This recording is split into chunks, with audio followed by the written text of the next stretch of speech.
It was a summer evening. It was cold without wind. Clouds appeared from the last rays of sunset. In the sky, soft colors floated. I went out to get some fresh air. I wanted to leave, to quickly escape the house. This house was not mine, an empty place without soul, cold as death.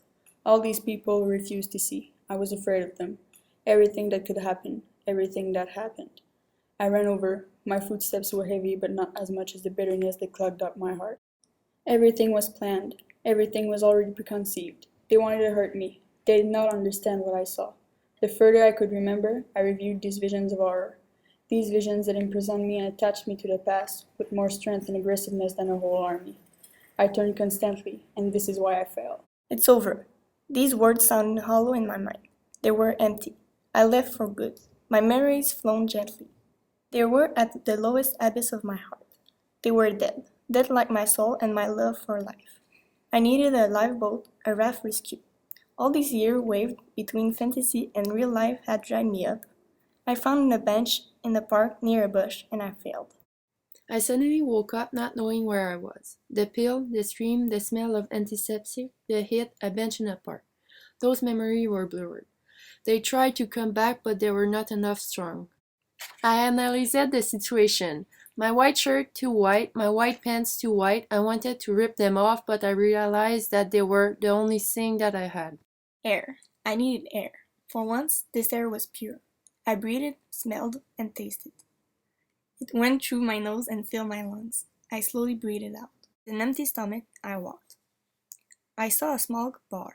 From the outside, the restaurant showed a pretty good look. However, there was something warm and attaching about this place. Inside, an ambience of the 60s was floating around. I had an eye contact with the waitress. Her blonde hair in a bun let her pretty face showed. Her azure blue eyes, almost not natural personally. They remind me of someone. She looked at me and smiled. She came to me and gave me the menu. I looked quickly at the choices. A porridge with small fruits was ideal. It has been a while since I ate something good. Suddenly, I realized something strange. The people who were inside the restaurant. They were staring at me. Their eyes were scanning me. They analyzed every movement I did. I knew they were judging me. At that moment, someone came in. He didn't make one step that he looked at me like the other clients. His eyeballs examined every inch of my body like he was undressing me. His lips pronounced some words. He said that I was a crazy and dirty person. I turned my head to escape from his prying eyes. Then I looked to the waitress. Definitely, she reminds me of someone. She came to me and laid anxiously the bowl of oatmeal on the counter. It was time to leave this place, so I went out of the building like a whirlwind. As I stepped out, I heard a voice. It was a blonde girl who was screaming at me. She held a little piece of paper with a Baron's note. I didn't have any money to pay the bill. I away from my home yesterday and I don't have any cash.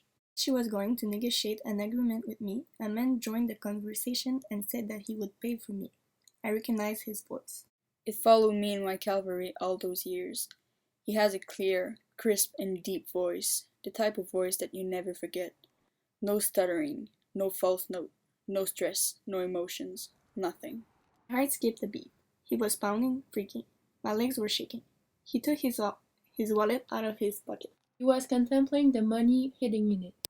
The timing was perfect. Without any warning, I turned my back and started to run.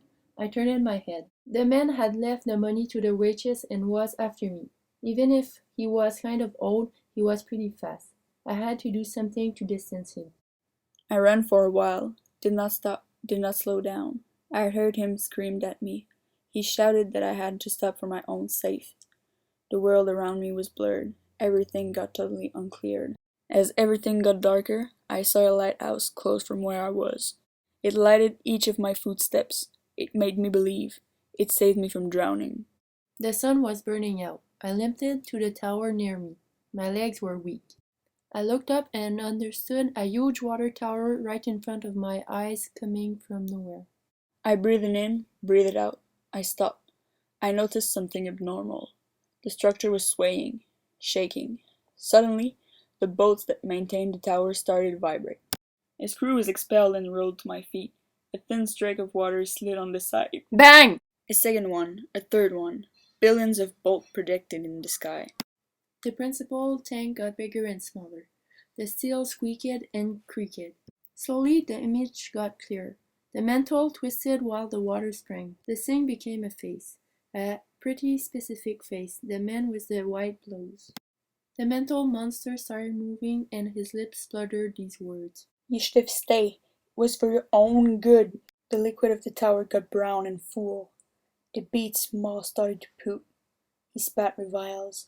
I received a drop and passed out. I woke up on a little white bed. The smell of antiseptic was stronger than ever. Near me, the doctor with the white blouse monitored each of my moves. He spied each movement, each breath.